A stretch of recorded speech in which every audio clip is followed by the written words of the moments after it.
Hey there, gents. I'll get rolling here just in a second. There's some folks to filter in or whatnot and get kicked off.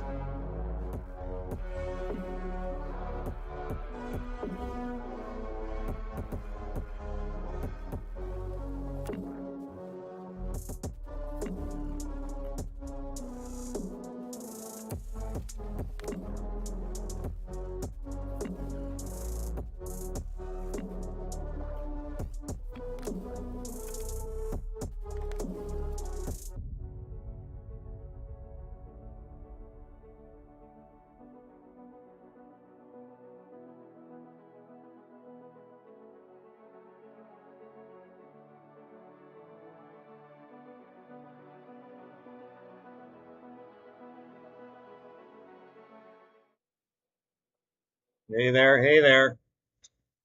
How's everybody doing tonight? I hope you're doing well. Trying to stay off some weather tonight, so it seems like it's going to be okay. But yeah, glad you guys could come out and join. We're going to do some preset evals tonight. I did record a couple just in case the weather turns on me, but it seems like it seems like it's getting better. So I wasn't planning on bad weather. So a FlyStream with bad weather is never a good combination. Let me know if you have any issues with the stream. Hopefully the audio is okay enough. I know it's not going to be as good as a recorded video just because I'm using my laptop here and I don't have my microphone. I just kind of run out of USB cables. It's just a headache. So with that said, turn you this way, turn you that way. Yeah, we'll get rolling. If you have any questions as we're rolling here, don't hesitate to throw them down in the chat window and I'll try to pick those up. And yeah, we'll get started here. So tonight I was going to flip into this one here and look at beta flight right there. Boom, that. Hopefully it's all working out. But I'm going to do some preset evals. So the first one I was going to go through is up here. So we're basically going to do some flying live here and take any requests and just making sure that everything's coming through. Let me know, guys, in the chat window there if everything's coming through 5x5. I'm not seeing any chats in there, so I'm assuming everything is good. But let me know if not. I'll keep moving here. So hopefully you're all up on Betaflight 4.3 or thinking about it. And with that, the lovely presets that we have make it easier than ever to load stuff up. So again, looking for some confirmation here that everything is going well on the screen, on the stream. See, it seems like it's going okay in my streaming deck, but want to make sure it's coming back from you guys okay. I don't see anything moving here on the chat, top chats. Click on this, make sure everything's live chat. Oh, good enough. Is everything coming through there? Looks good here. Okay, good. As long as it looks good for one person's stream, good. All right, go. So, don't need to keep driving. Okay, everything's working. So, first thing I was going to do is go into our presets tab here and check out the tunes here. I did check out two of them real quick, and then we'll load up some more here based on what you guys think. I did check out this Superfly one and this CTZ one down here. Loading them up on the same quad audio because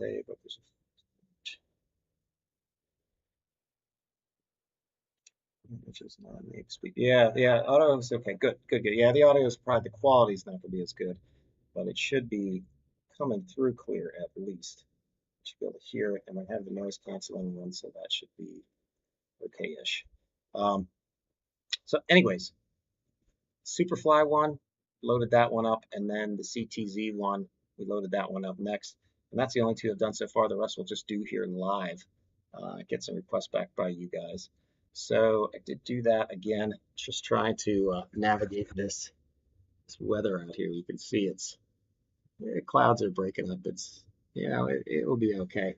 But initially here I was a little concerned about that. So I did record a little bit of two of these so far. So I'll just play those up here.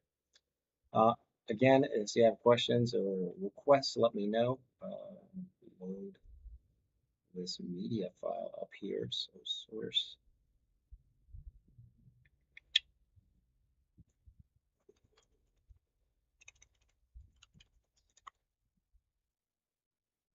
And let me do this. Let me just bring them up, I guess. So you guys should probably be able to see. Let's do that. Let's see if I can do that. Come into here. Over here, which you guys can't see, a little bit more professional. I'm going to load up the Superfly, at least open that. Should be able to narrow that down.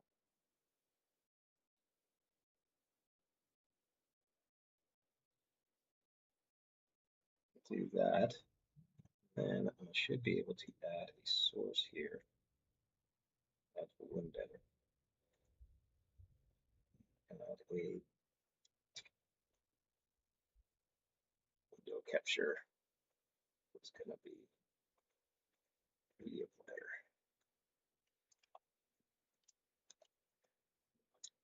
Cool. Let's do that. Media player. It's not working out. Media player, media player. Beta flight.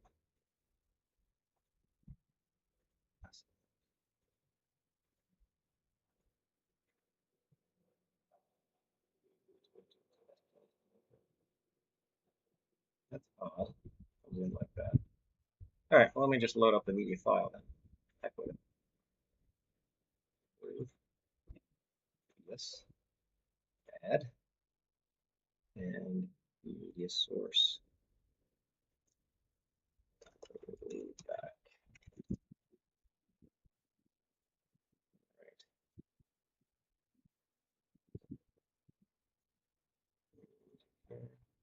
We'll go. All right, so this first one. So yeah, so this first one is going to be the Superfly one. So let's see if I can do this in a way that's not a complete disaster. I guess I could just show the whole desktop. It's going to get a little funky.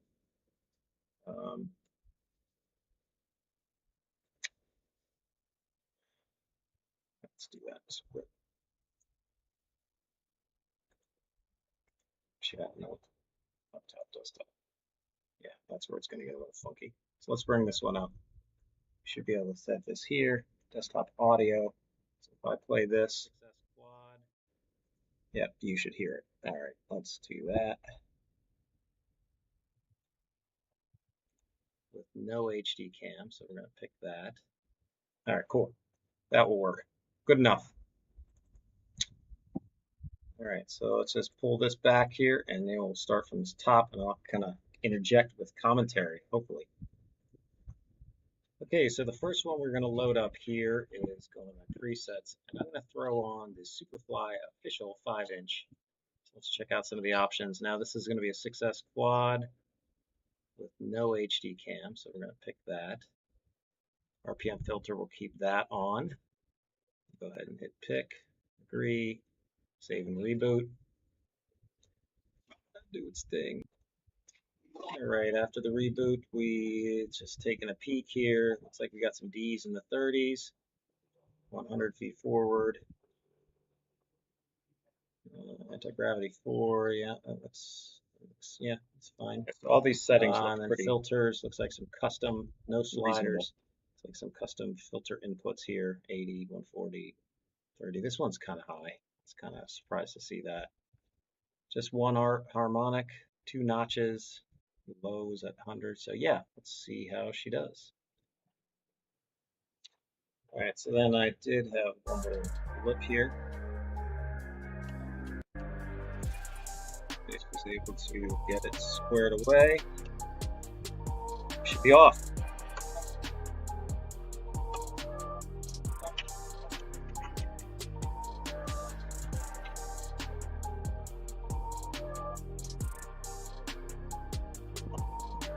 Fly, all right.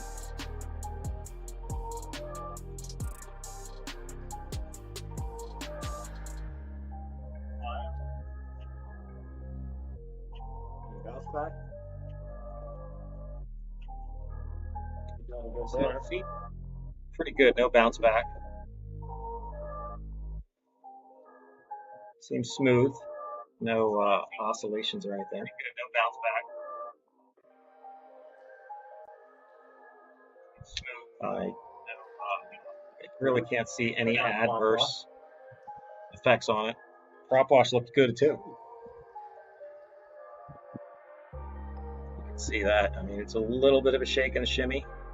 These are in the 30s, not too high. Not too shabby, huh?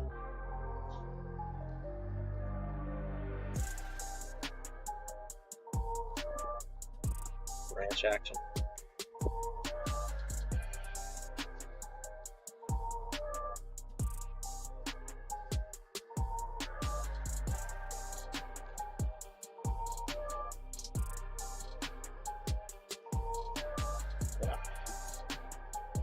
Yeah.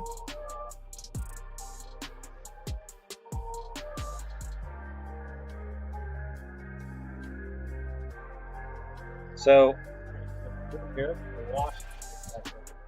quad that we're flying on this, sorry, I got into it there. Oh, down she goes. Yeah, little mishap. Did it. I wanted to check out, throttles on this yet. So again, this is the quad. I'll show it in a second here when we get to a later review. We'll talk about some specifics. Let's check out, see throttles drift. Check that.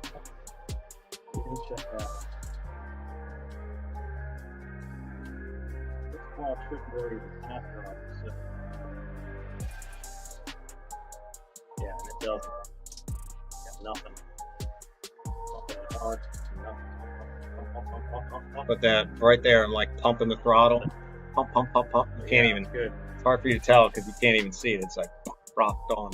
Now, again, it doesn't really have a throttle issue to begin with, so, but it performed well. You can see on the next one here. Just bring her in here. Difference. Load up the next one.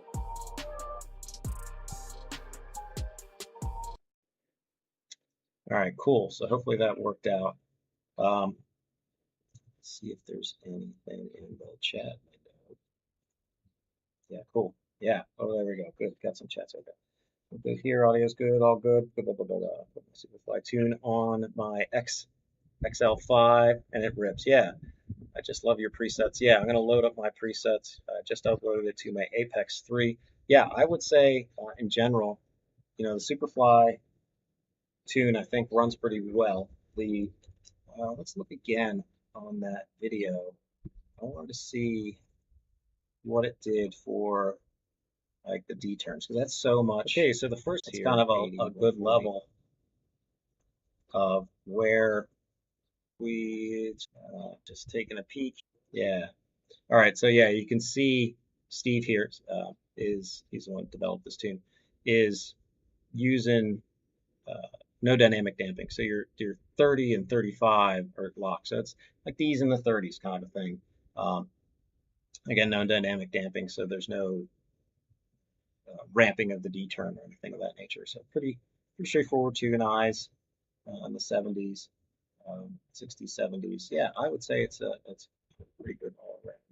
So I think it has adequate filter gain. I would say I've got a lot of stuff on the screen here, so hopefully bear with me. But I only got one screen, so we have to do that.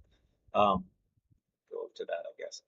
It has adequate filtering, so I think it will do well on a lot of different quads. It doesn't have to be the cleanest quad ever. Yeah, again, I think it's an all-around good everyday man's tune. So if you haven't checked out the Superfly tune, do check that one out. So let's take a look at the next one. And the next one here, see if I can get this teed up. I wish I could tee up scenes, like a dual scene thing, but I can't.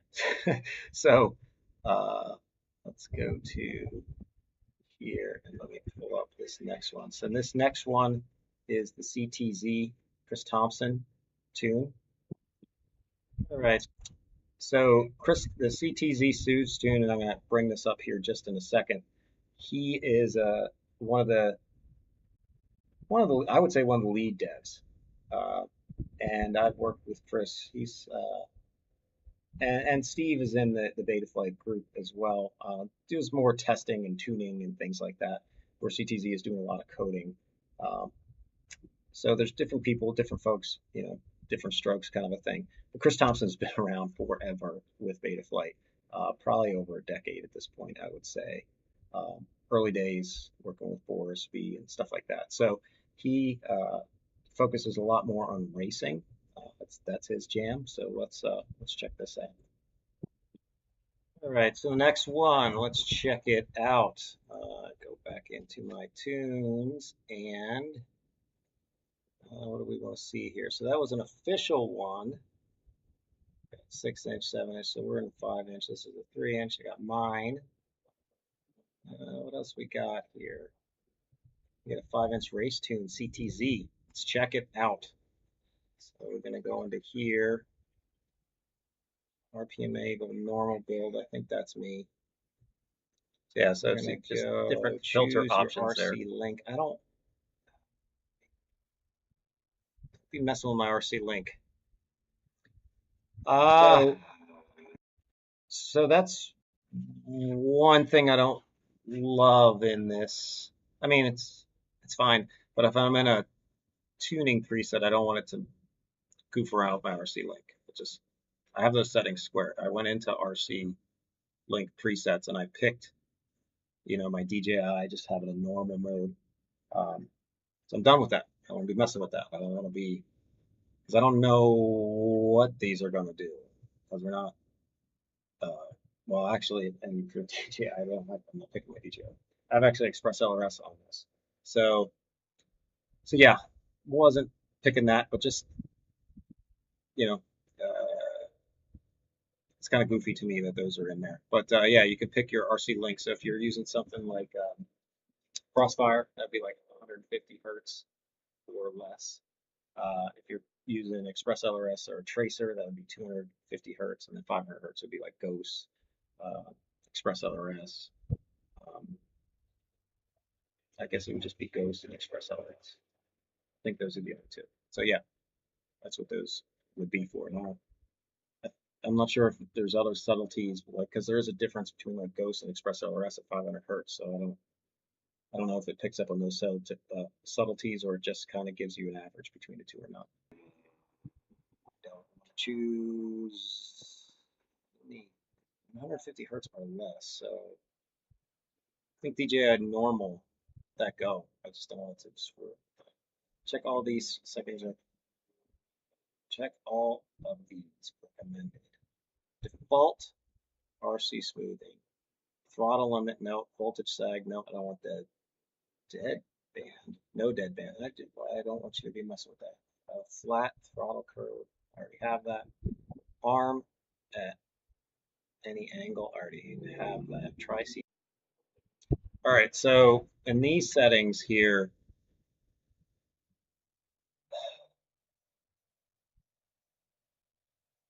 I guess if you would pick like the 150, 250, or 500 hertz, but then you'd also select the default RC smoothing. I don't know if that resets it or not. Let's can actually maybe just take a look here quickly at that. Switch this up here to turn on desktop, turn on bait flight. Let's just take a look. So if we come down here on this one, look at CTZ's thing. So what you can do on these presets, I've covered in other videos, you can actually like click on these and click on that and then hit show and then go all the way to the bottom. The options will always be at the bottom. So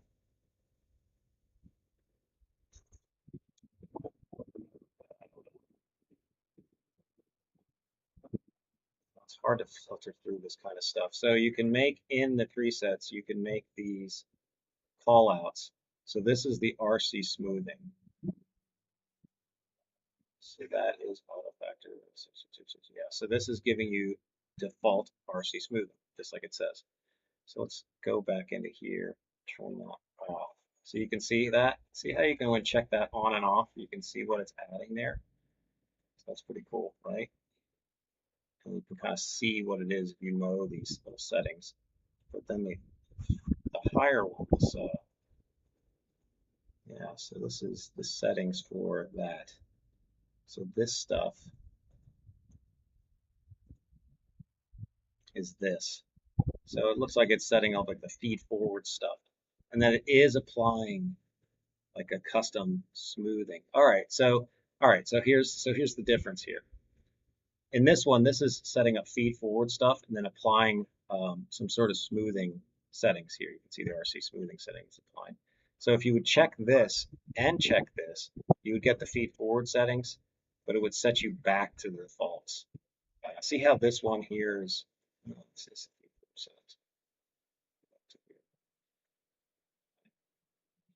So instead of putting these in, which are the same, it's going to kind of override. So it's a little, I don't know, it's a little complicated, but hopefully you can see here how you can kind of thread that needle and see what is in there, what's what. The other thing you can do is hit view online or hit discussion and go look at the file. If you hit view online, here it's going to take you to like the code and the preset. So anyways, that's my best inference on what's going on in there.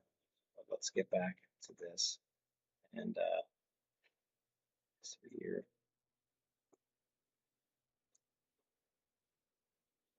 See disregard last comment. Okay, got it.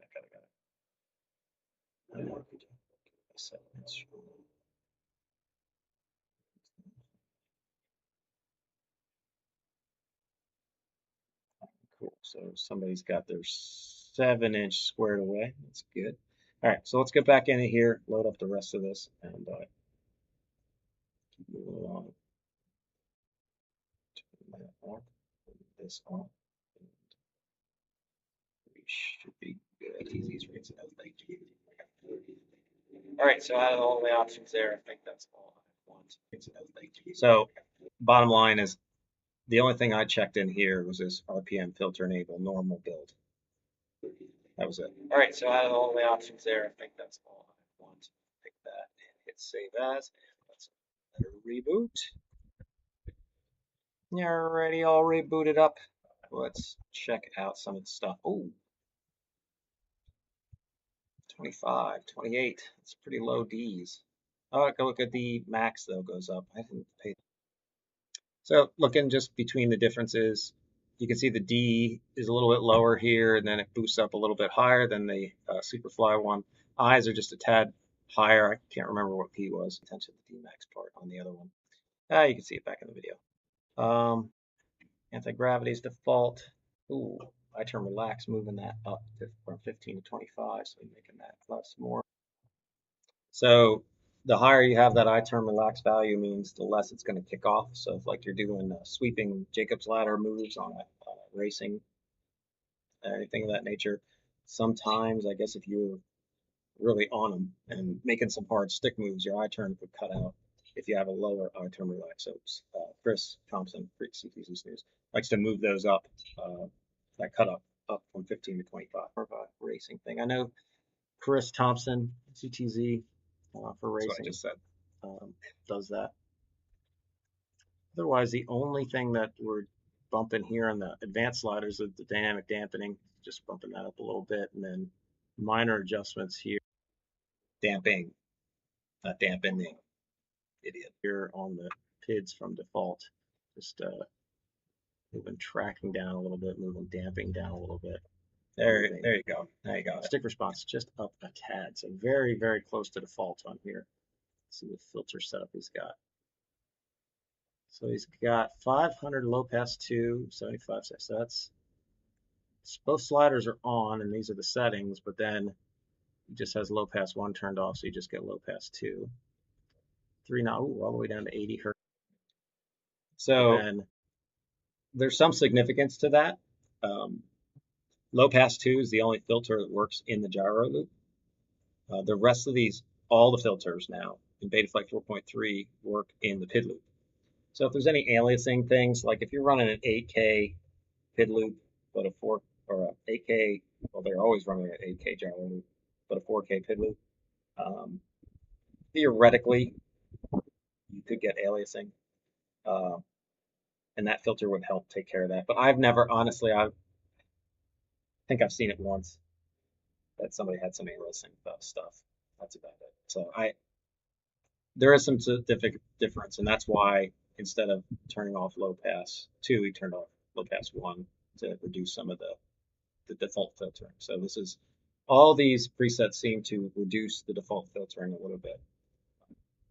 Just the default from Betaflight is just a little bit more conservative. It just has low pass 1 turned off, so you just get low pass 2.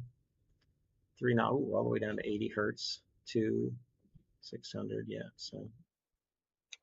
So yeah, these settings are a little bit lower, like the 80 hertz. That means that your RPM filters are going to go. It's going to have a little bit more delay at 0 throttle, stuff like that. So yeah, you just fly it. Flies good, and don't worry about it. Fly it. But if you're chasing the rabbit, you can move that 80 up a little bit maybe. It's not going to have huge effects in making it much better because of there's this thing in Betaflight now. It's called crossfade. So by the time the notches get down to 80 hertz, they've kind of faded out, and that means they don't have much legacy in them. So it's probably why he moved that down, knowing about that crossfade stuff. So in like earlier versions of the software, you didn't have that. So when you put it down to 80, you get a lot of delay. But with the crossfade, it doesn't do that so much. All right, so let's see how this does. So all right, so I'm going to take load of my packet. All right, so I'm going to take off the noise canceling from Crisp AI. So you're going to hear it all now. It's road noise and everything. Got a little different tunes up there. I think we're ready to roll. Let's check out what CTV has for us.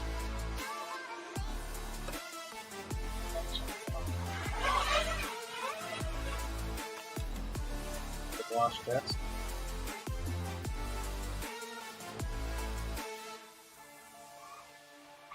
So notice a little bit more wash.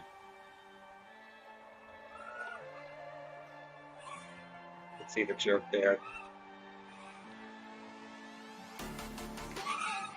A little bit more wash. Gains are a little lower. Okay. Otherwise, good.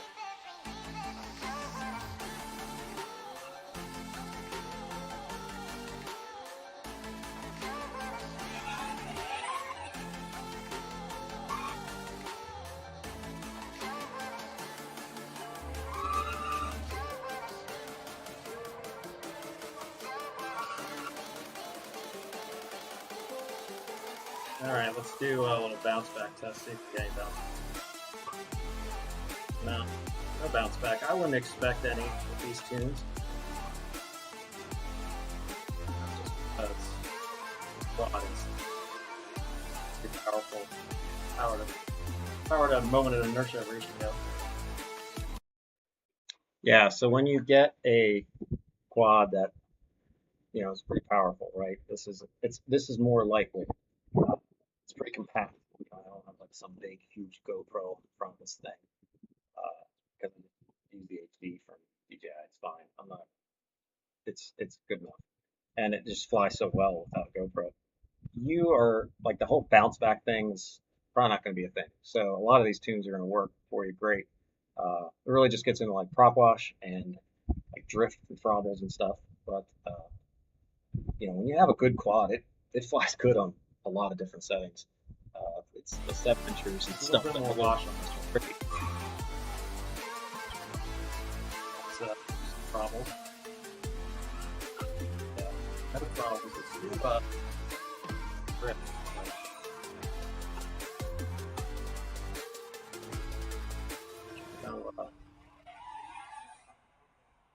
No noise there, so it's bad at all. Yeah. Not too bad, just a little lower gain, a little bit better. So yeah, what I'm talking about there is just the lower PIDs in general. You're gonna get a little bit more wash. I think it's gauged a little bit more towards the racing right than freestyle. Flies nice. That's its jam. Bring it in. Let's check out another one. So yeah, probably more gauged, I would say, towards the racing quads, the lower gains, I guess.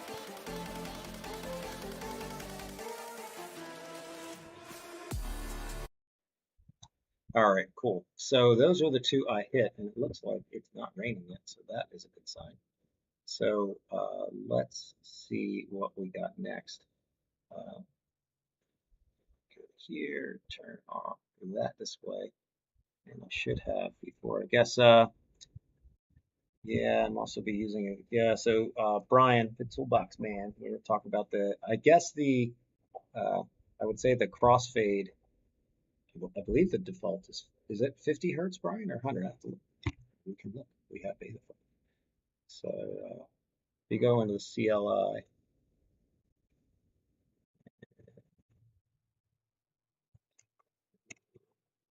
uh,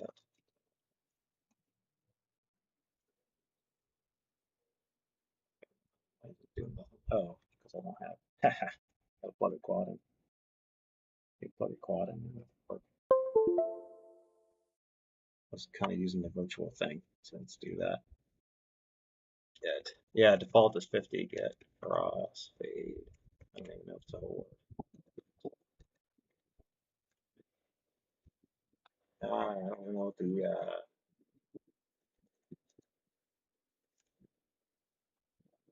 RPM fade hertz 60. Is it only? I guess it's only on the RPM filter. Looks like it's 60 is the default. At least that's the setting here. So 50, 60. Looks like Brian's saying the recommendation is might also using a higher hertz fade range. Some people might be bumping that up, like Brian said.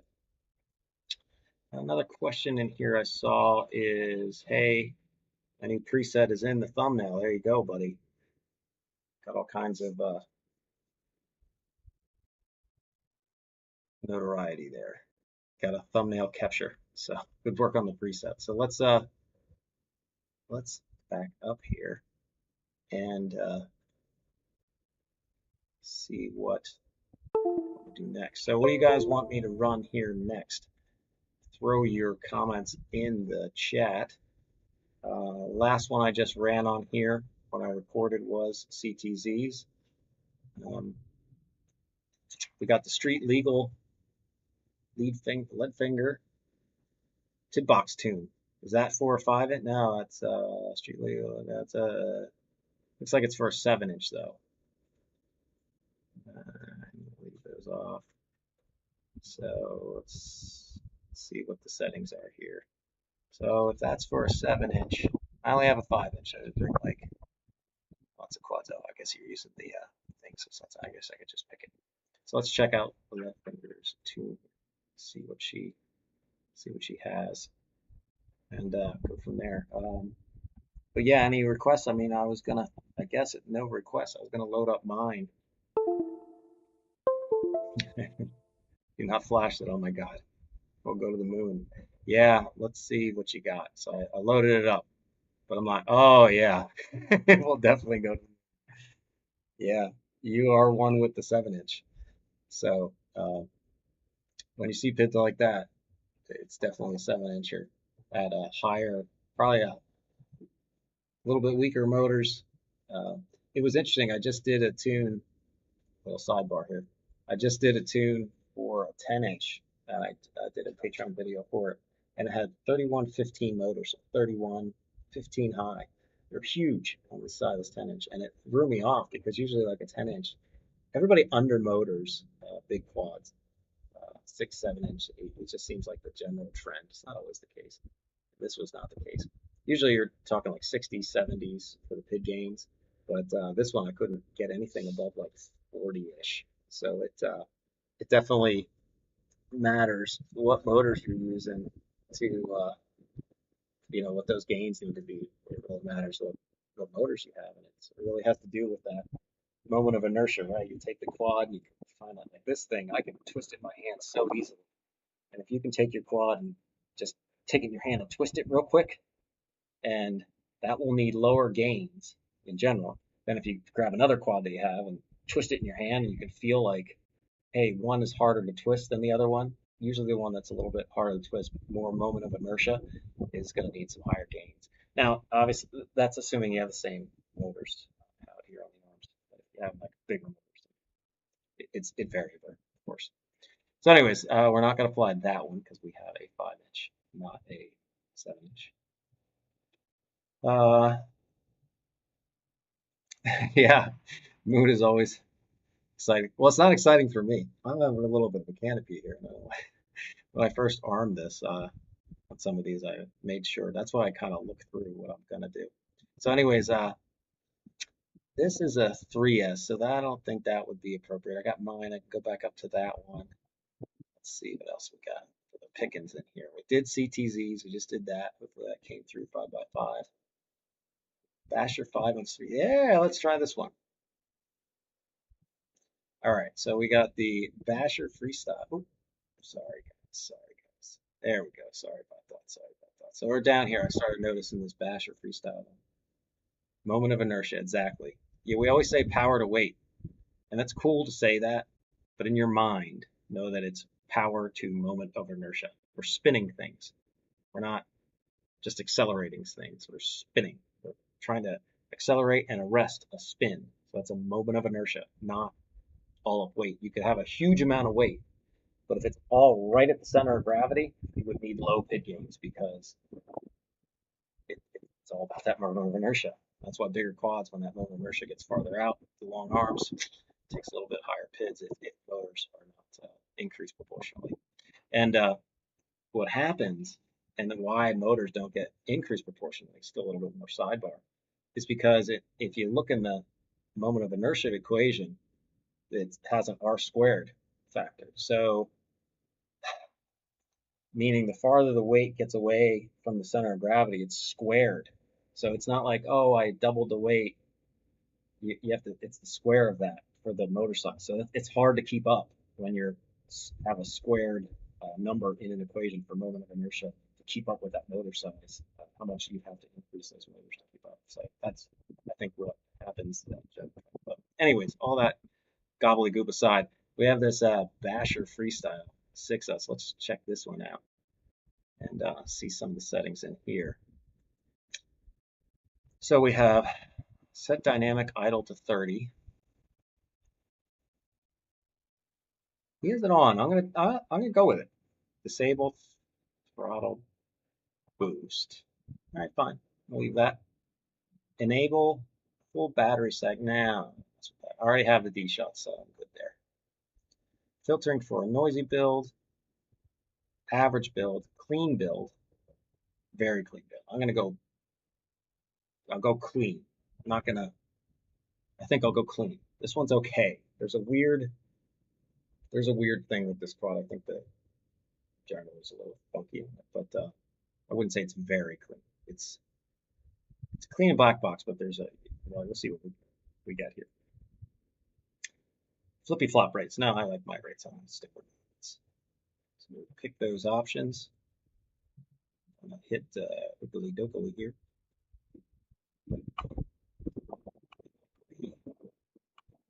Save it.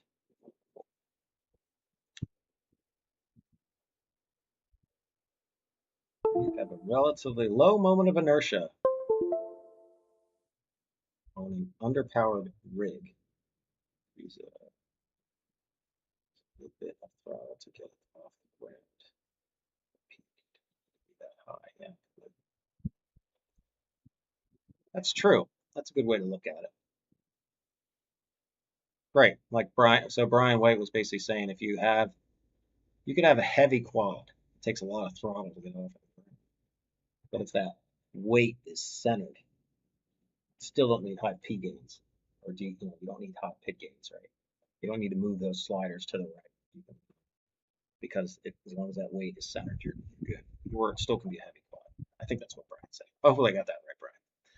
Not mincing what you're saying. Torque is linear. A moment of inertia is R squared. You can't win, boys. I agree. That finger is right on. Yeah, it's that R squared. All right, so let's check this out. This is, all right, so we got some 30s and 40s similar to the Superfly. But we have here the I terms a lot higher. So he's got probably like default. Ooh, he's actually boosted it up. He's got the I term at like 1.35 with the drift wobble slider there, so that's a little higher. Got some decently high stick response. Move down. Um, I turn relax a little bit. He's taking that from 15 to 10. Bumped up anti-gravity here to 2 or 4.2. I think Superfly was 4.0. I think CTZ was at 3.5, just default. So you can see they're all kind of around the same.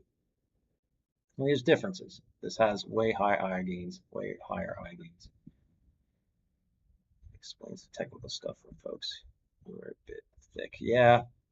Um, do you have a separate stream that explains? I have lots of videos. And I can do a stream on that. If you have questions on stuff, let me know as we go here. I was trying to keep it kind of light-ish, but that's even hard for me. I'm not getting into too many details on this, but maybe let's have some fun. Let's see what this one does, and then we'll go from there. So this all looks the same. That doesn't change. It's just grades. And then we've got the filters here. All right, so we got the sliders on, but again, low pass 1 is off. Low pass 2 is on. I would argue it's not really doing much at 1,000 hertz. So to me, oh yeah, there you go. Yeah, that's true. Do I have any technical content? Now I get it.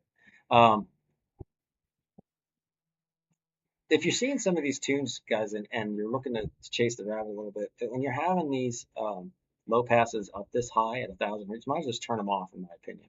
But take it for what it's worth. Try it or not try it. I don't know if it's hurting in that bad because there's probably hardly any latency, but it's not really doing anything. There's still about like 0.25 milliseconds of gyro latency, which is not a lot, a quarter of a millisecond, but I don't know. Depends how much you want to chase the rabbit. But yeah, it's something to think about. Um, rest of this stuff, it looks like he is just moving up to D now. Here's something I hate about 4.3. Like you look at this and I think this is confusing because it's like, wait, this is on, but this is blank. The reason that's, if you ever see that, it's just because I have the expert mode disabled. So if you turn on expert mode, see, once you get these, say like this one at 1.2, if I turn off expert mode, then it stays enabled. And you can only go between 0.8 and 1.2. But if you have a preset that takes it up to like 1.3, if you have expert mode turned off, it like, I don't know, it looks like this is disabled, but it's not really disabled. So yeah, it's just an expert mode thing. So it's bumping up this number here, which makes these boost up faster for like it makes the filters move up faster when you move the throttle up faster. That's what that does. So this one has the dynamic notch can only go down to 150 hertz, but up to 600, and then the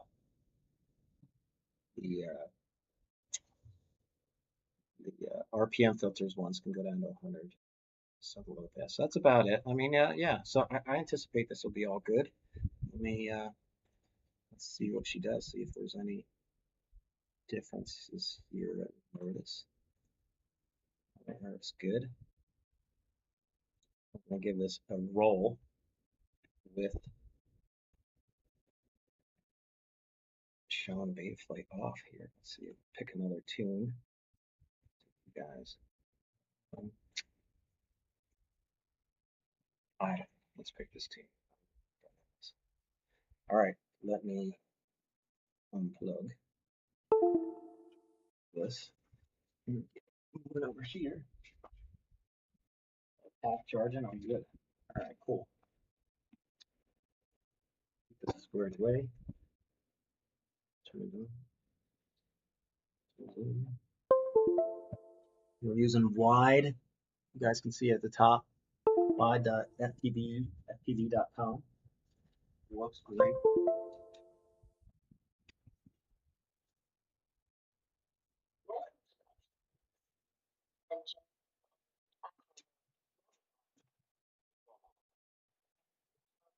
There you go. Look at that. turn on your stuff, comes right up. How awesome is that?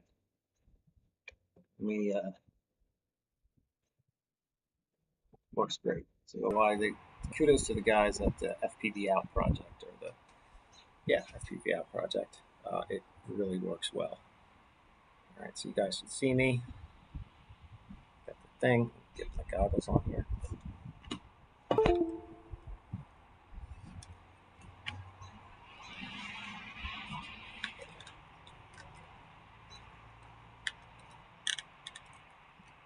Look like a goofball, but don't we all?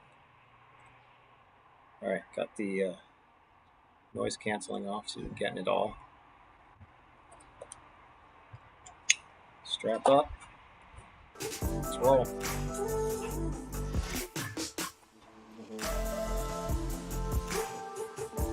All right. Don't do me wrong.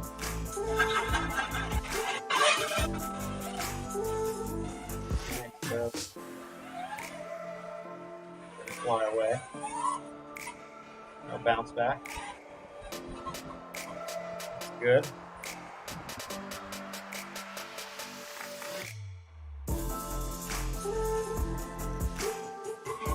Got a little wash. Bad back.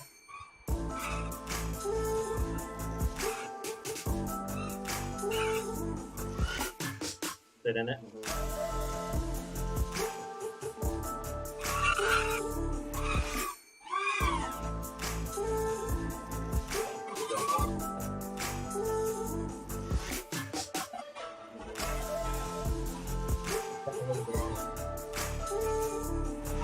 That tree.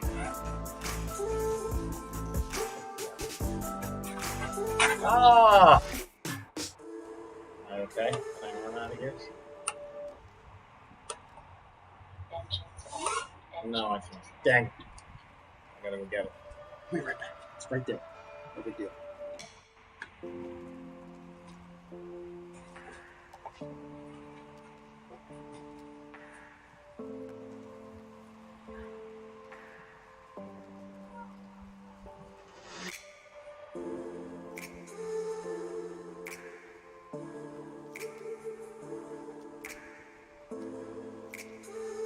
We're giving this the full test. We have that from the Superfly, so we're not working here on like perfect props there, boys. This is normal. Bent back, it's a prop, it works pretty good.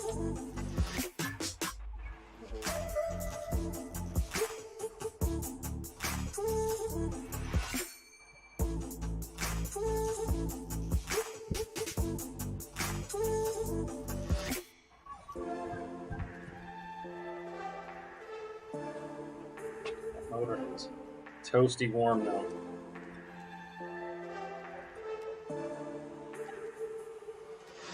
Let's see how she does.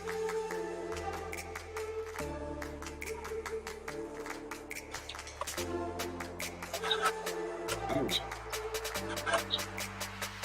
So, yeah. So that motor. Oh, we can hear that. This is the prod position.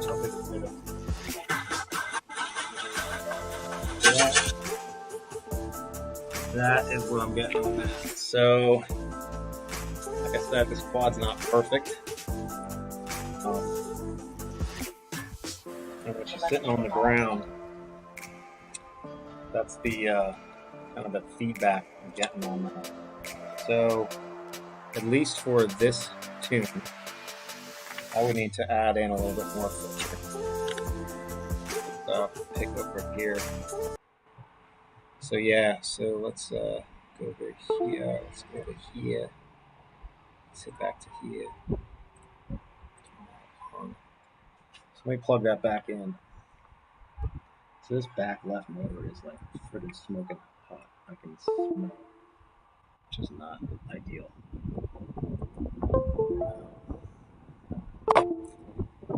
Okay, I heard it right when we took off too, and I thought maybe it just hit some A little bit of veggie over there. That would hit a little veggie on the ground, but I would say that primarily is, for this quad, in this preset. So if you have something like that, I couldn't hear it as well because I had these headphones on. So let's go back into this preset. Which one was it? Basher. Basher. Yeah, this one. Basher. So I might want to pick an average. Let's see what average is going to give me. I think that's all I picked. Average, yeah. Pick that. Agree. Save and reboot.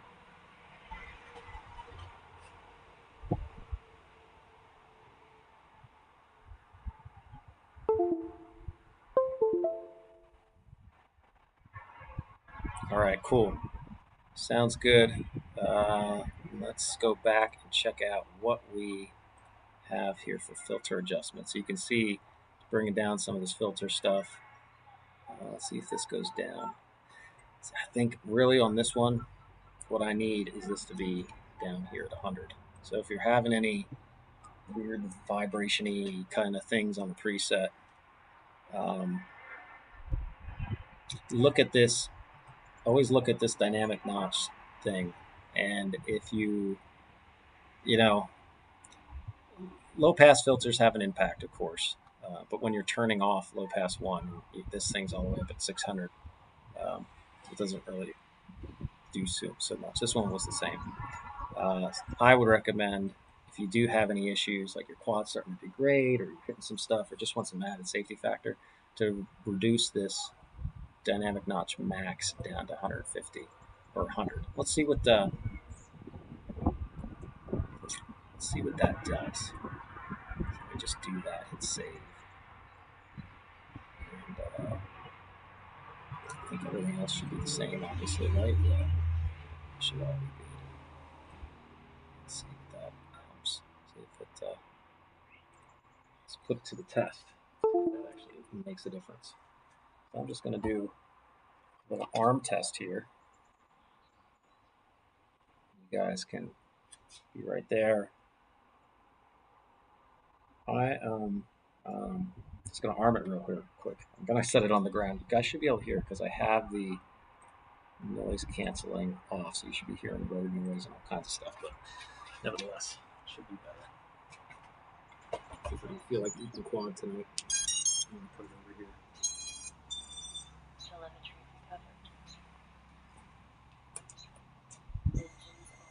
Yeah, see that? No more craziness. So I'm going to put it back here on the table. Face off. So now I can arm it. That's my setup here. Now I can arm it. And I don't get that weird sound that I was getting before. Let's go ahead and take that up and see how she does with that. So I think everything is the same. Actually, let's do one thing here.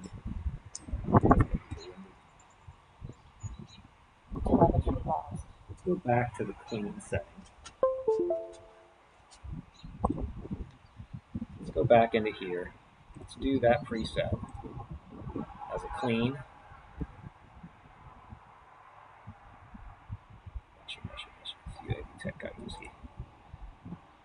And let's go back to clean. Pick that. Let's pick that. Hit save, reboot. And then we are going to just make that one adjustment. So we'll go back into pit tuning, filter settings. So all this went back to the way it was. The only thing I'm going to do is put this back to 100 instead of the 150. Let's see what that does. I don't know. I don't know if it's going to do it. I don't know. Let's see. Let's see. I'm not going to take it off yet. Let's save that. Make sure I save it. I think it might be a combination of two different things, though. Telemetry recovered.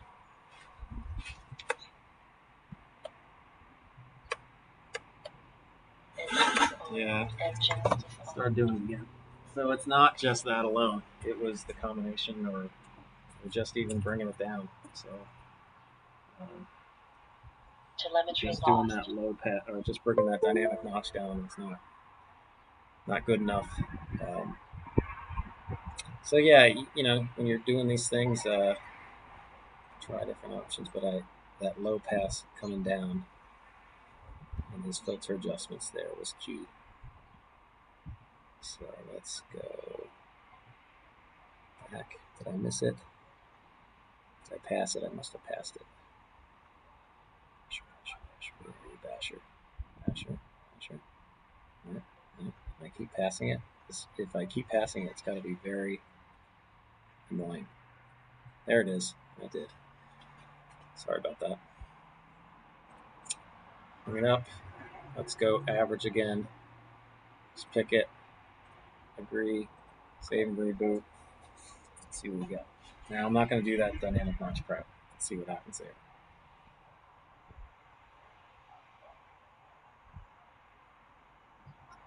We're getting errors.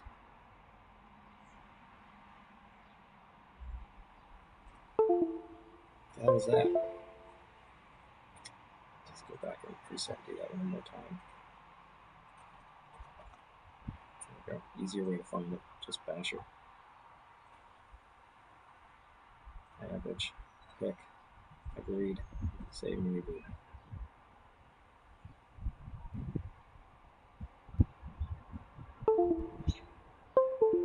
Alright, no errors this time. Let's arm it and see if it makes any noise. Telemetry recovered. Engines on. Yeah, she's fine.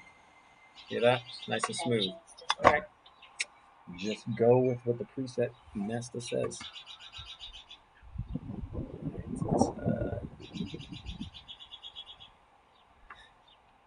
Bingo. I could try flying standing or sitting down, but it's not going to go well.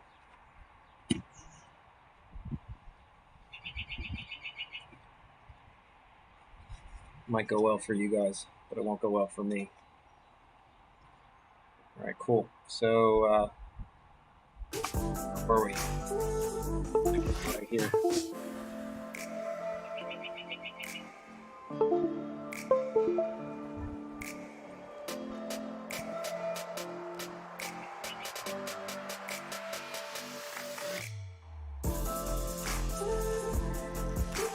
I see stuff moving. I hope so.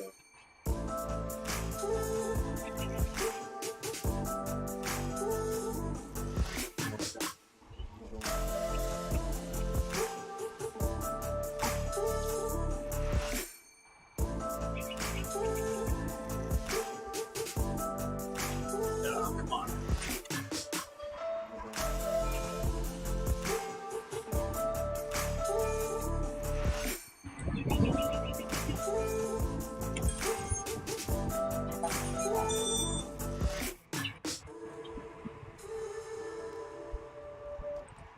Oh, there it goes. There we are. There we are. Now we're up. Cool. Hit me in the face.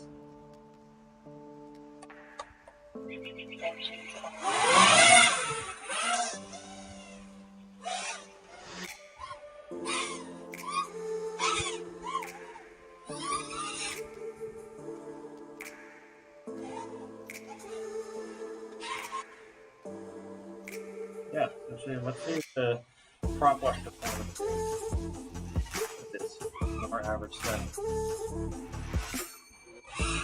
Yeah, of course. To be expected, a little bit more filtering.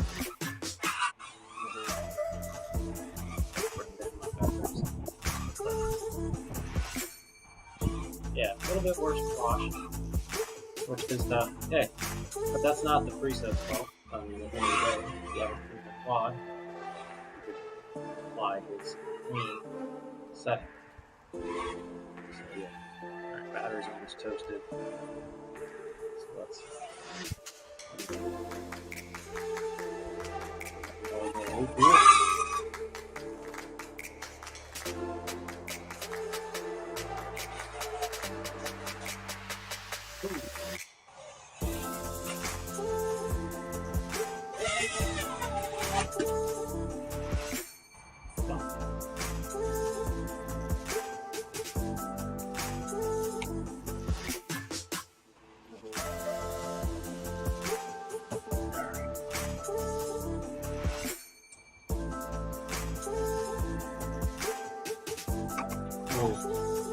Cool.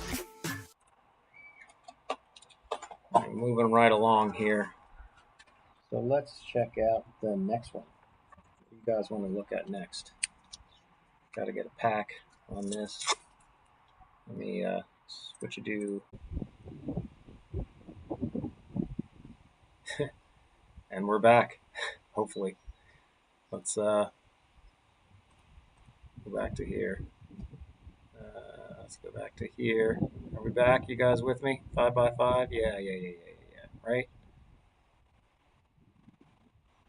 Is this streaming again?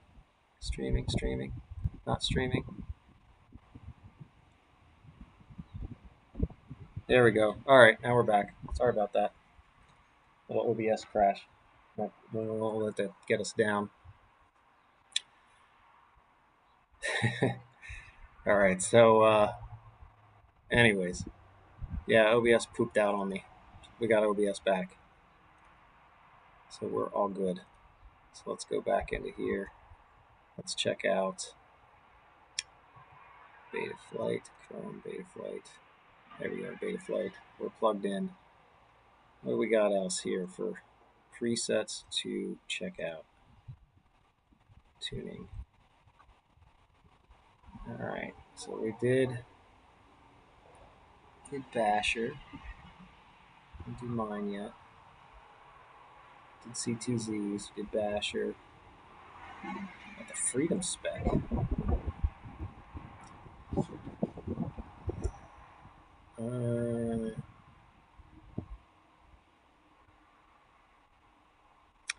We could do that. I think with Karate. We got to do the Karate. Karate 6-inch, 5-inch. Freestyle Karate style. Freestyle 5-inch Karate style. Karate race. Okay. And what else we got? That's it. All right. So let's hit Karate. Let's take a look. And I would think we would be doing this one, Karate, up here. Thanks for the explanation. I definitely see.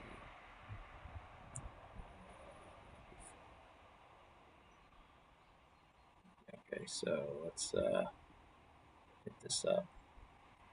All right, so in this Karate tune, basic options. Oh, I like dynamic idle. I'm a big fan of dynamic idle nowadays. So we're going to click on dynamic idle. That's about it for the settings. It's pretty straightforward. So let's just see what it looks like here. So hit pick, hit agree, save and reboot. Let's check it out. Assuming you guys, yeah, you're hearing me here. Yeah, off. I guess I could do that, and you could probably even hear me a little bit better. So going into here then, got a custom yaw term. Got some 43, 46, which even goes up higher into the 50s with the Ds. Some P's to complement that, some pretty high I's.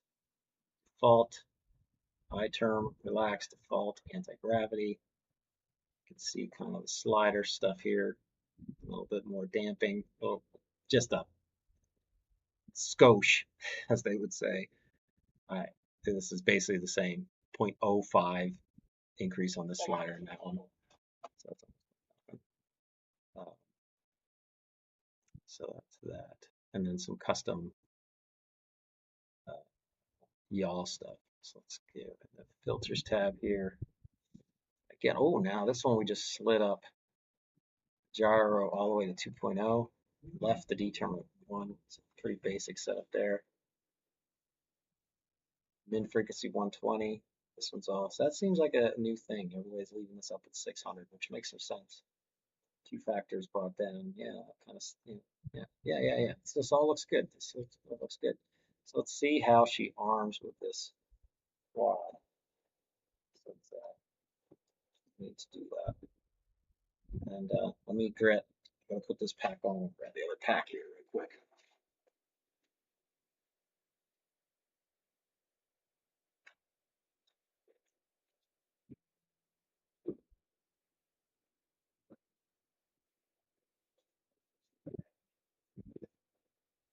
So keeping all the packs the same, we're using a 1250 6S. If again, this should be good shape now. Again, this is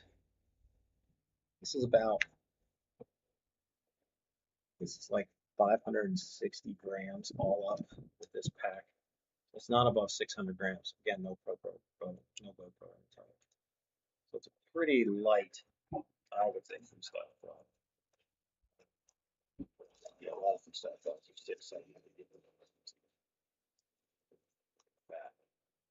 This one's light and jump it. So she can split. Let's see how she arms before we just start going crazy on it. I don't feel like burning up a modem tonight. After that last one we did there. Let's just see how this goes here. Okay, here. Face off. Plug it in. No, I didn't. Do that. Guess as I'm doing this, is there any questions anybody has about anything? Everybody's hopefully enjoying the stream, going along for the ride. Let's see what we hear here. Let me turn off. Yeah, I got the noise canceling off. Engines on.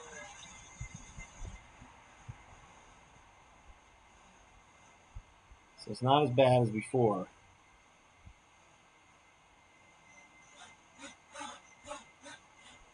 Engines But you can hear it's it's okay, but it's close to not okay. But that's cool. It's not raining just yet. So let's keep moving along. It's getting awful windy. And do a little bit of that, which is not that. Let's do this off. Yes, that is what I'm talking about. This DJI out thing. So when you pick a tune, it's doing PIDs and filters, but not the rates. Correct. So JB says when you pick, his question was when you pick a tune, it's not doing the, that's correct. So it is just doing, it should be doing primarily PIDs tab and filters tab. Most are not doing the rates. There is some options in the tunes to try people's rates, but you have to typically check that option on.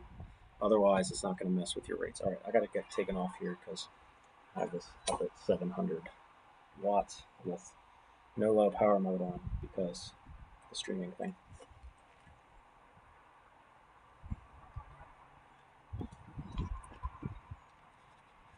Yeah, and that's very true. Rates are kind of a personal thing, so you don't want it to do rates, in my opinion. So I think it's working. What a good preset tune for me is just doing the tune, which is PIDs and filters. Those two things are tune stuff. All right, jams. Gotta have some jams. Let's. I don't even know some of these. I just am picking whatever I see there. We should be good. Put this down here just to be stupid. And get some jams going.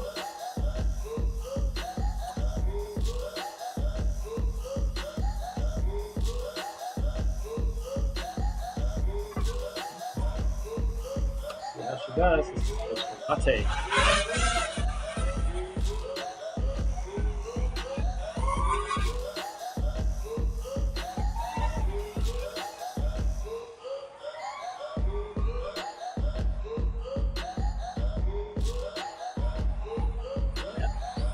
Good.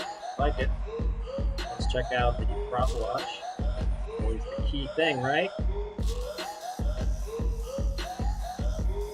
Pretty good.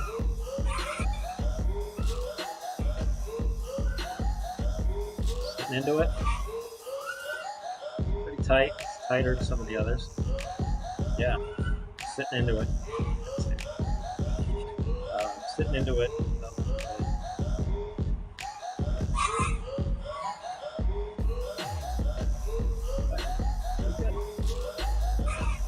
Hold it there, but I won't jam it. Now bounce back as we expect, right? Now bounce back, yeah. Good.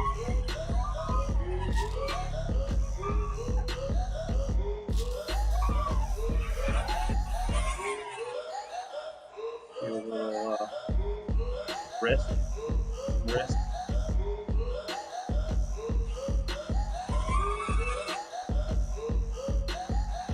That one.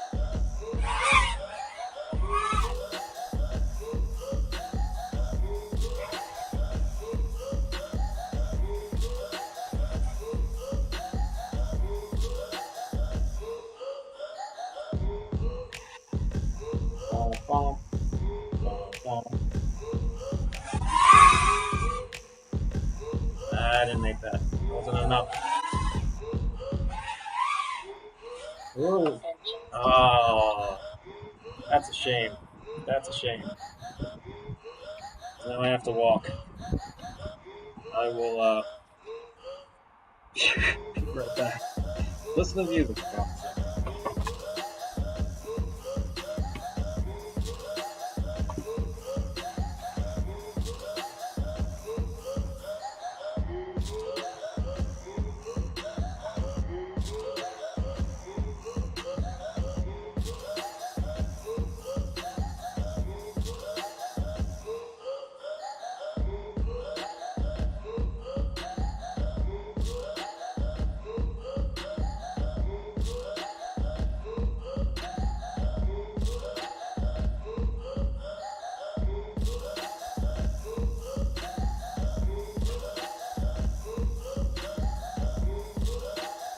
Yeah, well, happens.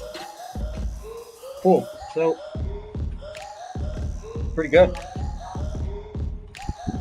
Pretty good. Gotta wait for the. There you go. Cut it right on the beat. So, yeah, Karate Tune is looking pretty sharp to me.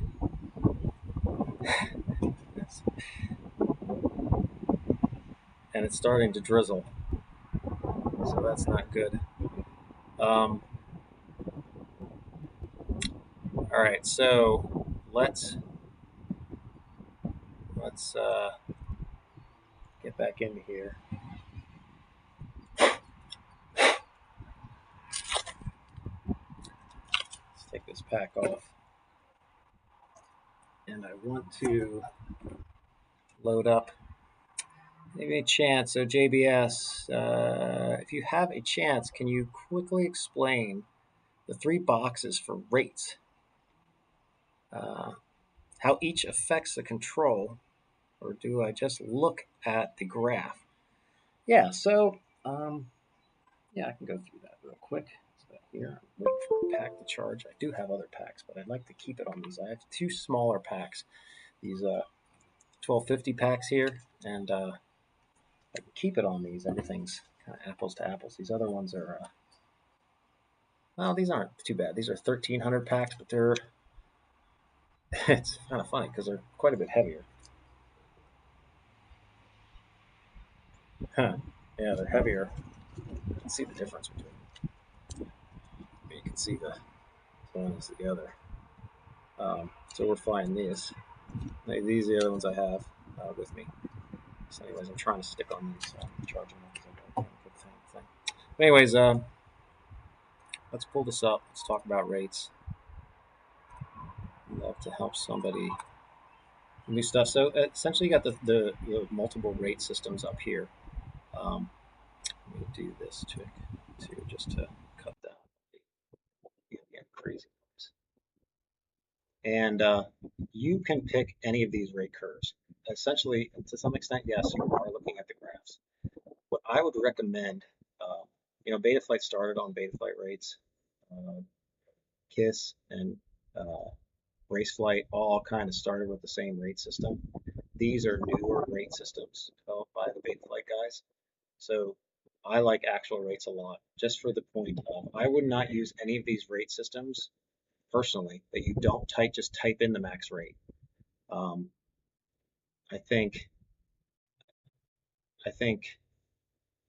I know for Betaflight you don't just type in the max rate. I'd have to double check for flight one. So let's just do this. So see here, for this Betaflight one, although it says max rate, that's not what you're typing in here. You can't see the drop down. Oh yeah, you can't see the drop down. That's so funky.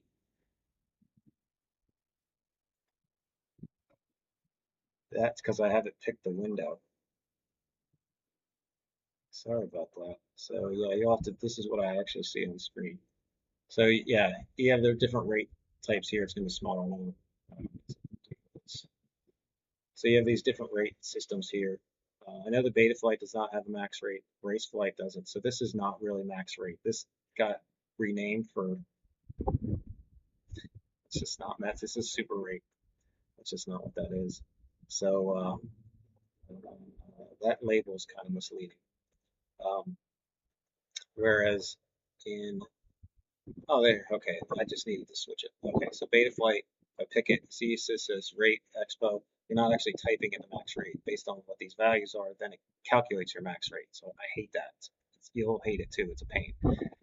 Same thing for race flight. Yes, you're typing in your rate, acro, expo, and then it calculates a max rate, which is a pain. Same thing for KISS, same deal. These are kind of old rate systems, and the thing that the newer rate systems do, actual and quick rates, is you just type in your max rate right here, and then with that you can mess around with the smoothing and the sensitivity without messing up your max rate. So for example, if I go back to, now if you ever get this where you can't switch it, you have to like switch off the tab, switch back, and then you can, I can switch back to my rate profile. So you can have multiple rate profiles, right? You can have up to 6, and you can pick through them. So what I would recommend is actual rates or quick rates. I use actual, and then you type in your max rate. So that gives you, you'll kind of get a feel for that, right? So as you're doing full stick deflection, it will, you'll have that memorized, like intuitively, that for however much time, you'll get a full flip out of that. So it's whatever you set this to, your body will, your muscle memory will get adapted to that. So set that to whatever you want it to be. And then from here, if you reduce the center stick sensitivity, like if you go to 100 on this one, you can see that, like 300. See how it's, this red line is now less flat than the other lines at the center. Well, that's what that adjusts. So personally, I just recommend, I mean, this is what I do. I just set these at my max rates. I want to set these at 10, so that gives me the smoothest stock cross stick transition. And then I play around with expo. If I want just normal freestyle, I just leave this at default. But if I want like really cinematic, like Cinewhoop type stuff, and just real smooth, even on a 5-inch around that crossing over center stick, kind of skating back and forth, I'll bump this up to like 0.8.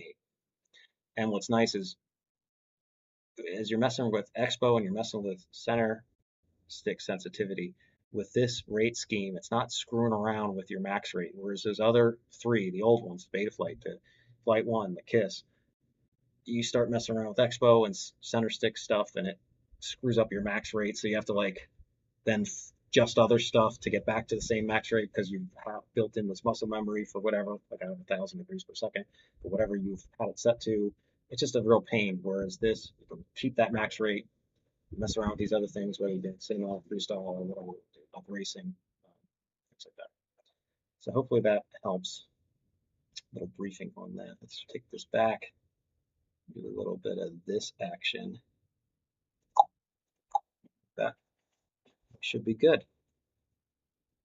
Yeah, I use Betaflight. Yeah, I mean, to each their own. That's, different people use different. Everybody used to use Betaflight until a little bit ago because that's all we had. Will you make a rate profile? I do have a rate profile in the presets for me. So I have, I don't know if that's what you're asking there, Brian. So Brian asked, do I make a rate profile? No, I mean, you can select the different rate profiles and you can put your settings into each of those. You can copy one from one to another if you want to do that. So you could have like one for racing, one for freestyle, one for cinematic, one, and then you can just pick your different rate profiles for whatever you're gonna fly. You can pick either in the OSD, you can pick with stick commands. So if you type in Betaflight stick commands, you can download stick commands to stick different ones, or you can just plug it into the configure, your quad into the phone. If you have that, you can change it, or you can just plug it in Betaflight to change it. So there's multiple ways once you have different rate profiles set up to change whichever rate profile you want to use. Alrighty, where are we at? So we are at the next one here. So we did karate. I think I'm next because it's getting dark and I start feeling drizzling. So this is my tune here. Let's give this a go. So in my tune, I'm gonna do a little self-promotion. It was not my intent for this. I just thought it would be a fun live stream. But I'm gonna pick RPM filter and dynamic notch. What I did on mine that I would love other people to do is you can see my settings right here. So if you want to see them, you don't have to. You can apply it, but you can see like if you click this image, it's going to open up, which you don't see now because I have it programmed to the thing. But you can see now, once you click that, it will open up this image here of what's going to be changed for that, as a part of this preset. So I think that's cool.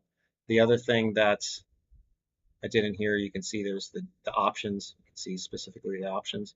And then a little educational stuff, whereas if you wanted to check out a video on the subject, like 48K PWM stuff, RPM filter stuff, you can click these links. It takes to a video about those subject matters. So yeah, tried to kind of use the most advancedness of the presets in it, and hopefully people like that.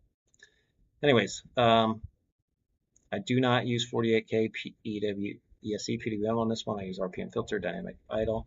So I'm good there. I'm going to go ahead and hit agree, save as. Now I do have a change that I just submitted this weekend. You can see it's getting dark. Halo or the glare off my big forehead. I have I just submitted some changes to this preset for this weekend. So you'll see some changes coming up there too, where I have two different filter options. So for mine, you can see some differences between the other ones. I don't think it's I'm more up near the karate tune, probably maybe even a tad higher on the D's. I terms just leave it default. A lot more feed forward than I think other people. So you should feel extra stick snap. Should be really tracking the rates well. A little bit more anti-gravity here. So a lot of people are on the 4, so I'm up at around a 5. If you apply this preset and 5's too much for you, give me a comment on it. Let me know. But you would notice it, like when you pump the throttle fast, you would hear the quad like jitter, like, and it would just be on your throttle pumps. That would mean that this anti-grav is a little too high. But with a GoPro, on the front, which I'm assuming most people will have. That shouldn't be an issue. Should be right in there. Most 5-inchers with GoPros have throttle stuff that you really need to combat, so that's why I have that up a little higher. Again, not screwing around with the rates or anything in that tab. Going back over to here. Now the difference that I do have on the one that I have submitted is I do have this set to save that. Yeah, I do have with the non-clean build, with the like the default preset, which is again under review, should be like tomorrow, should be in there. It will have the gyro low pass at 0.6, so I'm going to do that on this because this one has a little bit of stuff as we saw before to deal with. So have that gyro at 0.6, so that's what you'd get by default. There'll be a new option in the preset probably tomorrow that like for extra clean builds where we actually turn off the gyro low pass filters altogether. So that is kind of the really well put together quad. Down here, 2 harmonics, kind of more of the same, seen down here. I don't think most people have something like that. I think that's about it. So this will be, again, the default of the preset after the little tweak I had. I just submitted on Saturday for it. So let's go run this. Let's see what we get. This will probably be the last one because it's getting dark. And yeah. All right. So let's figure this out. Another question there. Up. Okay. So we got, I just switched to Express LRS on my 3-inch. Just started to have a yaw washout on acro mode. But when in air mode, it disappears. What's happening? So I'm assuming you have a ducted 3-inch. If you're having washout without ducts, that's more unique than I'm used to seeing. But if that's the case, what you can do here, and I probably shouldn't switch streams, I can just come back to here. If you're trying to combat yaw washout, if it's ducted, you might not be able to get rid of it. But the best thing you could do is go into here and set this maybe to roll pitch instead of roll pitch yaw. So let's switch profile. So we'll save this. So I'm going to go fly this here. And I didn't need to do that thing where I switch between tabs. Just being OCD. So if I go to print profile 2, what I'm saying you might want to try to do is switch this to roll to RP only, and then go to here and then bump these up to like 100 and 100, even on a 3-inch. And that should give the mixer more priority to yaw. So when yaw starts to go off course, the mixer in the flight controller will make it a higher priority to get that back on course. Now, there's no guarantees it's going to solve all the world's problems, but that's what I would do. It should make it better. It might not. You might have to push it harder to get that washout, but you may still be able to get the washout, especially if it's ducted. Once you get ducts on a quad, they yaw really works by like air drag. So it's initial, you'll hear people say like moment of inertia, like 2 motors spin up and 2 spin down. So that initial kick in yaw has to deal with just, again, moment of inertia. 2 are spinning up, 2 are spinning down. The 2 opposite corners are going the same rotation. So if these 2 clockwise spin down and the counterclockwise spin up, well, that makes the quad move counterclockwise or clockwise, whatever. So that's how you get an initial kick of yaw. But the sustaining of a yaw move is just the air drag from the props. So you have 2 props that are spinning faster that are rotating clockwise. So then you have I would think it'd be more counterclockwise drag that you can hold. When you put ducts around the motors, that limits the amount of drag that yaw drag they can have. So that's why you get yaw washout is more susceptible to quads with ducts. So to some extent, again, the tip is there. Give it a shot. You can move don't be afraid to move these up to 150, 150. I don't think you're going to hurt anything. Obviously, always just, don't arm it right on your side of your face or anything like that. But go set it on the driveway or whatever. Arm it, you'll be fine. Always disarm it. But you can move those up. Just keep moving those up. Hopefully that will give you the priority you need to help it at least enough to not have the issue inside your flight window. I just built a 5-inch toothpick, and there is 4 distinct harmonics in the motor band, but I noticed you can only select 3 harmonics with the RPM filter. How do I clean up? So in Black Box Explorer, you're seeing not 1, but 1, 2, 3, 4 harmonics all the way out there. That is pretty unique. My best advice is that 4th harmonic should be pretty low intensity. So just use your low pass filters and move your low pass filter slider down. It should squash out that 4th harmonic and mostly the 3rd. You can also use your dynamic notch. You have up to 5 notches. So set the high limit of your dynamic notch to be above that 4th harmonic. So you guys might talk about details. A lot of people are like, what the hell are they talking about? But he knows what I'm talking about with 4th harmonics. Set your max dynamic notch up to like 1,000. That should cover it. And then you can set your notches up higher. But to some extent, I would before you get crazy on that, I would highly doubt, although you might have 4 harmonics in your raw gyro signal, look at your filter gyro signal now before you add any more filtering. I bet you the low pass filters are crushing out the 4th and 3rd and most of the 2nd harmonic all by themselves without the RPM filter. Well, in combination, the RPM filter is doing stuff, but then that low pass and stuff, 4th harmonic is usually pretty high up there. So that's what I would do. So black box, I'm all about, I'm a black box guy a lot with other people, but don't get too, look at the stuff in the raw, set your filters up, but also look at what you're getting as a result, the filter gyro.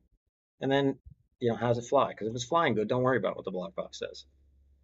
It's a diagnostic tool, don't worry about, don't get too caught up in it. But yeah, that's my best advice on that.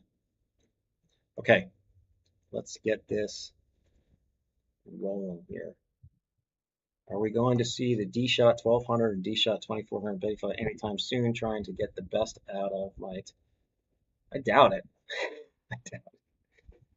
I don't know. You're only running a PID loop at 8K. So sending the D-Shot commands 50, all these times much more than the PID loop, I don't know if it's very beneficial. Nobody's demonstrated that the higher D-Shots aren't just all hype. Nobody's done any testing to show, like, look, this is flight performance with D-Shot 600, this is 1200, I did analytical, here's the black box, it's definitely better. Nobody's ever done that. And I think the problem is you can't, because it doesn't show up to be better. But I could be proven wrong. So and I'm not being a skeptic for me, but that's what the Betaflight devs, they won't add that in until somebody does that testing. So if you do that testing, which you can't because you don't have it in there. Yeah, it's kind of tricky. You'd have to ask the dev to do it. I don't know if I'm gonna be able to this flight. I think it's freaking right. It sucks. Just give me a second.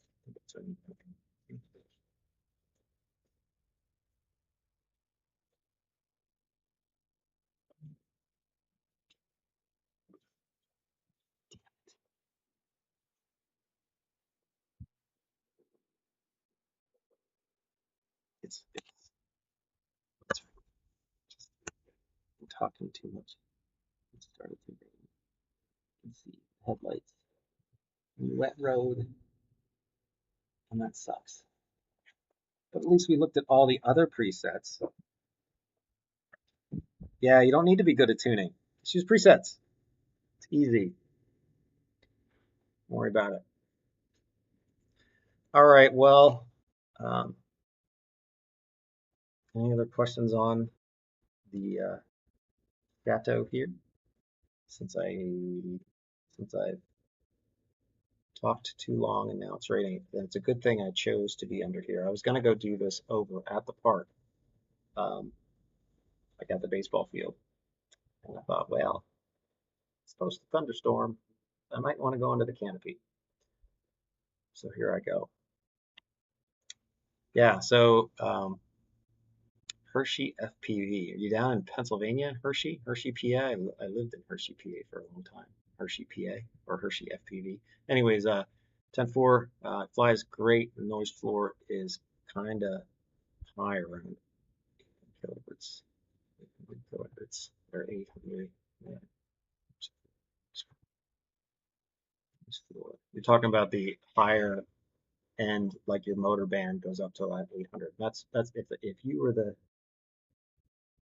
the toothpick, that's normal. They go up to like 800. So usually the Denac, not max, I would set up to like 800,000, something like that for a toothpick. I think I do in my preset.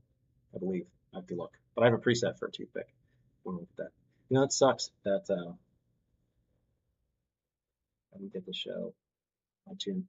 Yeah, well, got to show the other ones. Hopefully that was fun to check out the differences between the other tunes, kind of presets, peel back the onion. Max weight on your toothpick preset. Not that there is really max weight, so let's just look at the toothpick preset. So I have over here. Let's go to PID profile 2 so I don't mess this up.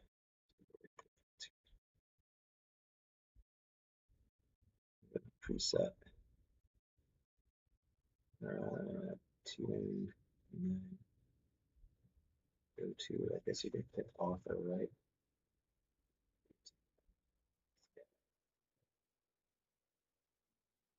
Toothpick, 2.4-inch. We got different options here.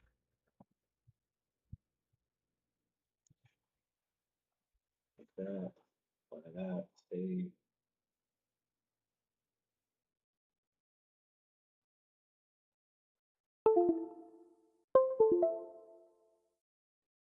So let's look at these settings. I have to refresh myself.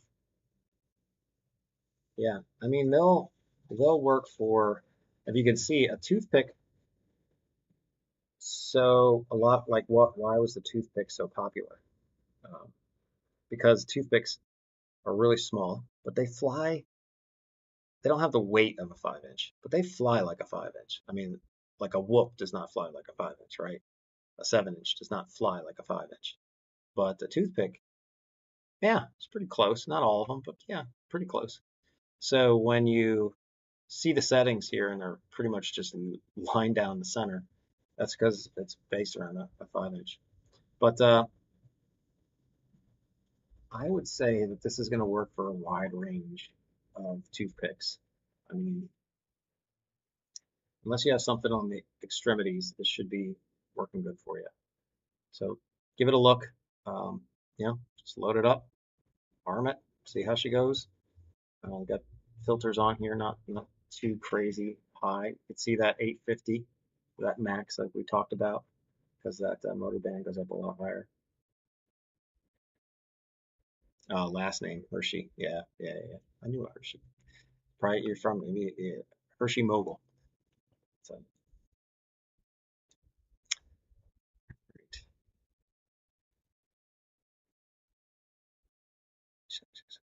People, yeah. So like they're saying, D-Shot 600 is good for most. Yeah, so that's the thing. I guess getting back to the D-Shot 600, 2400, because I see that question up here. I mean, your motors can only at the max, your motors are going to update at 3 milliseconds at the max. And the difference between D-Shot 600 and 1200 is like 0.0 something milliseconds. it's it just there's a thing in engineering called perfecting the irrelevant, and it sounds like a harsh statement, but it's a way to I use it at work to say, guys, we're over analyzing something that doesn't have enough substantive impact, and I feel like the that D shot is starting to get there, but always open to information on it. It's tricky though with base flights. You can't do A/B testing because I guess you could go back to an old version because it used to be in there. You can go back to like Betaflight 3.3 if you can get it yet, and do some A/B testing. That would be the best I would say. You could give it a shot. I think you should be able to go back. Let's go back to here. Let's go flash. Let's check this out. So if I go to here, auto flash, I'll detect. I'm good there. And can't get back that far. Well, on this board at least. I mean the boards are there. You might be able to get back. You can get older versions of Betaflight. It just might not show up in the configurator, depending on your flight control board. If your flight control board is brand new, then it might not have a target back in the day. But if it's a tried and true flight controller board that's been around forever, you can get old versions of Betaflight all the way back to like 2 point something. You just might not see them in the configurator. You have to download them. If you do have that and you're interested in it, find me on Discord or something, ship me an email or whatever, and I can help you with that. But that's about the best I can say for getting back to uses some of these higher D-shot values. I would say better use of your time is just to get better flight performance is just to instead of worrying about like the D shots and all that kind of stuff, is just move up this master slider. If you haven't tried, loading the preset seems to work well, and then checking on expert mode, grabbing this master, trying to zhuzh that up, maybe move it up a point or two, like 22, like a point. When I say a point, I mean like turning the 6 to a 7. That's a point. 2 points would be obviously 7 to 9, things like that. Trying to eke that slider up will increase your flight performance all around. So give that a shot. If you get it too high, it'll start fluttering. You'll see that definitely on toothpicks. All quads. If you get it too high, it will start to hear. When you arm, it will be like,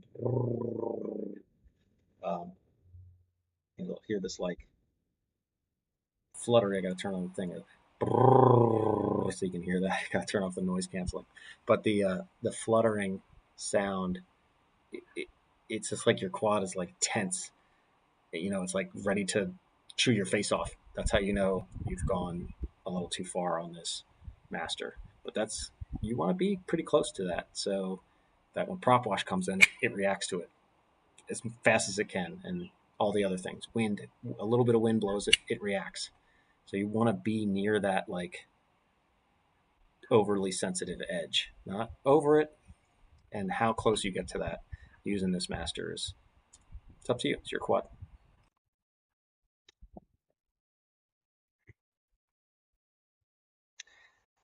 Brandon started at 3.2. Yeah, I think I started at I think it was 3.0. That's when I was like 2015. I think we were like 3.0 back in the day. So it was good times. I remember I had a Racer 250 quad, Eashtein Racer 250, and I set the PID loop down to 500 hertz. I don't know what. Probably just trying different things. And it would arm, bounce up, and flip over and fall back. And then if I'd set the PID loop up at like 1,000 or whatever, then it wouldn't do that. So I submitted a issue request, and Boris B jumped in on it. And I was like, it's Boris. Boris B responded to my issue request. This is so cool. And it was a Nyquist limit thing. Hey, Limon, how's it going? Another dev joining the chat. Nice to always have you, buddy. But he said that the issue had to deal with the Nyquist limit for stuff, which if you don't know what that is, that's like a frequency design thing.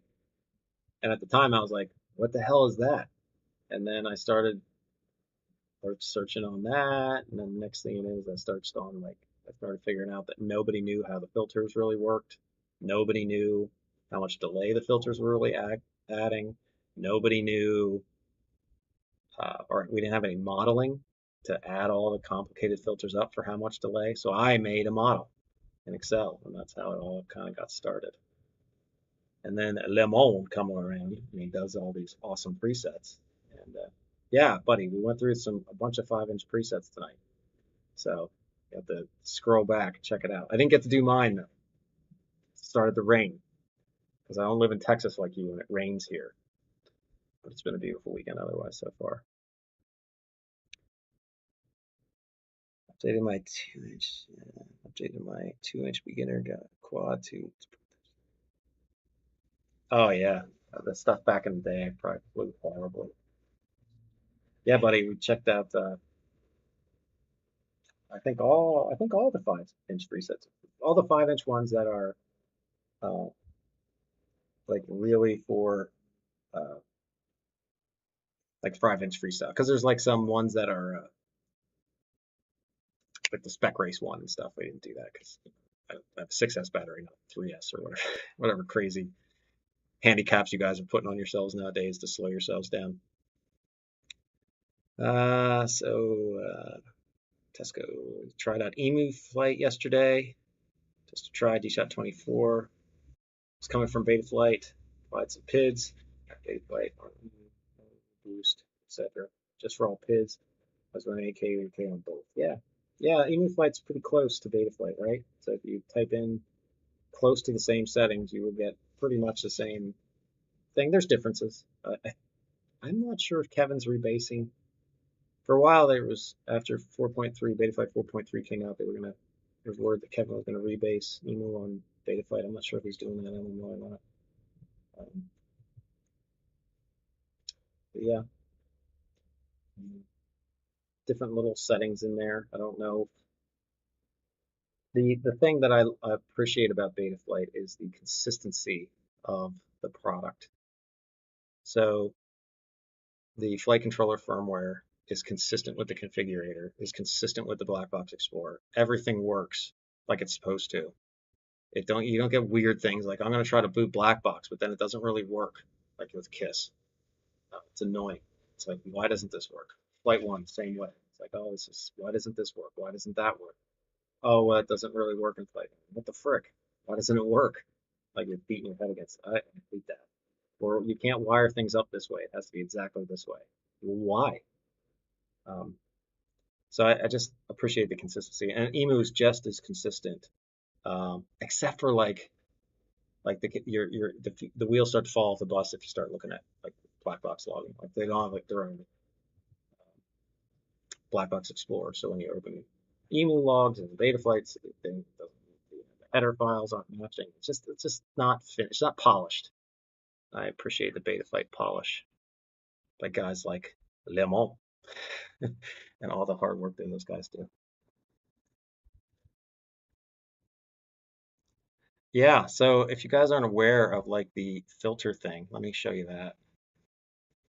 Because I've been mentioning it's giving me a plug on my filter tool here. Let's show you what he's talking about. So if I go to here, theuavtech.com, and I get into up here at the top, there's a filter calc tool. And there's 2 videos on it. And then there's a video on like filter fundamentals for real basic stuff, but ultimately you can download this filter calc tool. It's an Excel spreadsheet. Open that up, hopefully if you have Excel. I don't know, if you don't have Excel, I don't know if it works there's that free software. I can't remember what it's called. I can't recall if it works okay in there or not. I think it does. But if you go to filter latency, it allows you to set up your filters up here to be, whatever you're having in Betaflight, or some preset or whatever.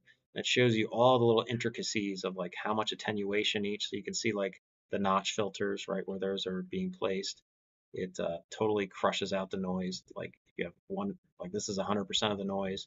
This is how much filter attenuation, like 0% will get through.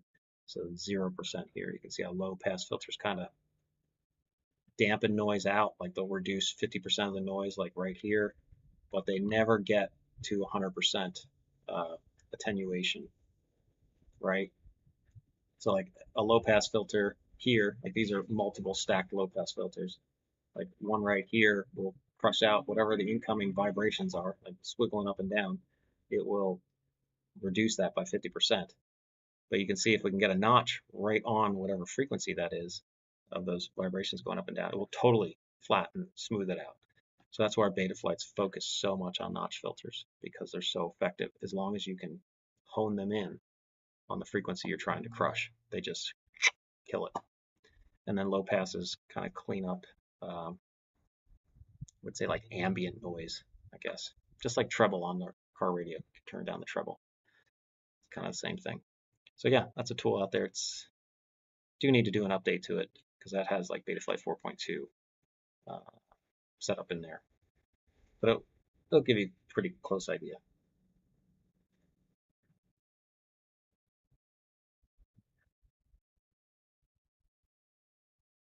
So we go here.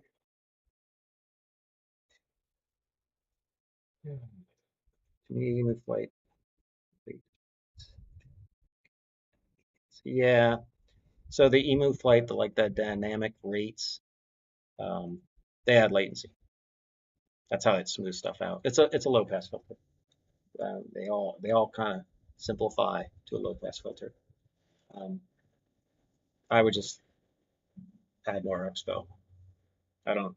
That's why they never got picked up, because I don't. They would disagree, but that's fine. You can check them out, but they add latency to your moves, which, as you guys saw earlier, like I'm flying around these trees and stuff. I don't need any.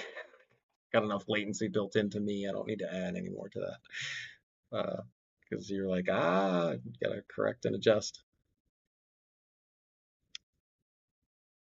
I miss seeing filters, correct me, in black box and EMU and Betaflight is indeed more polished. Yeah, and that's the thing. Like, you know, it's not these things anymore with like firmware hypes that used to be like over the last 2 years. But everybody's like, oh, this is so good, this is so good. But I would check out these other softwares and I'm like, they are so unpolished.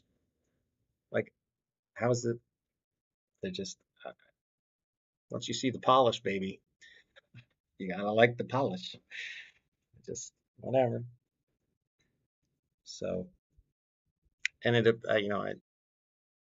so yeah, just having that. It's nice.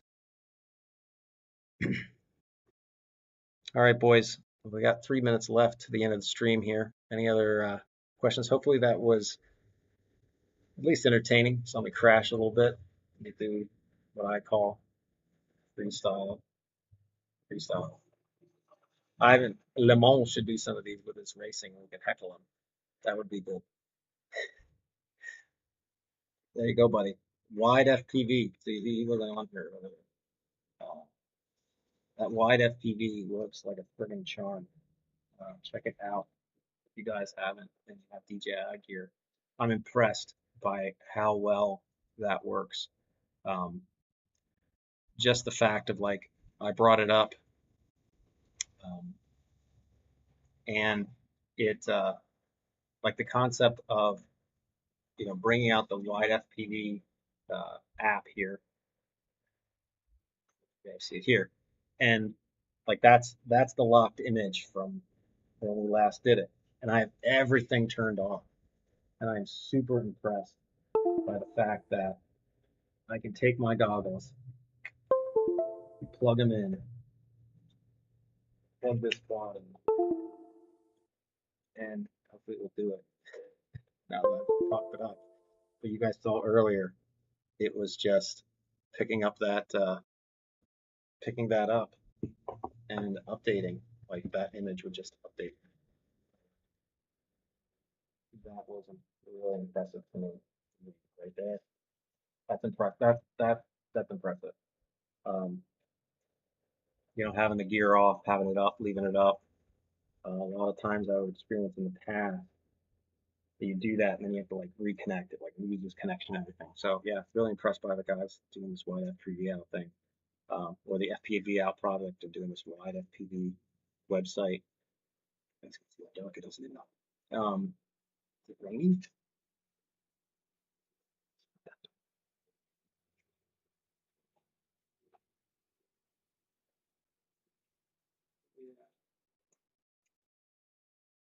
Still raining a little bit.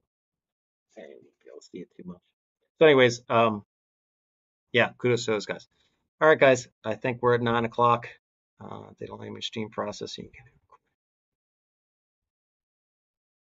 Yeah, there's a bunch of streaming stuff you can do with wide FPV out as well. Like just stream to a service and stuff. I just have it going back to OBS, but nevertheless. Well, guys, thanks for coming out and joining. Hopefully you found that entertaining, fun, some informational stuff on some of those presets, kind of like a preset review. This recording will be up, so you can always go back to it. Have a great week. Hopefully you guys had a great weekend. Have a great week. And good night. Thanks again, guys, for joining me. And I'll see you soon on a new video. Thanks, boys.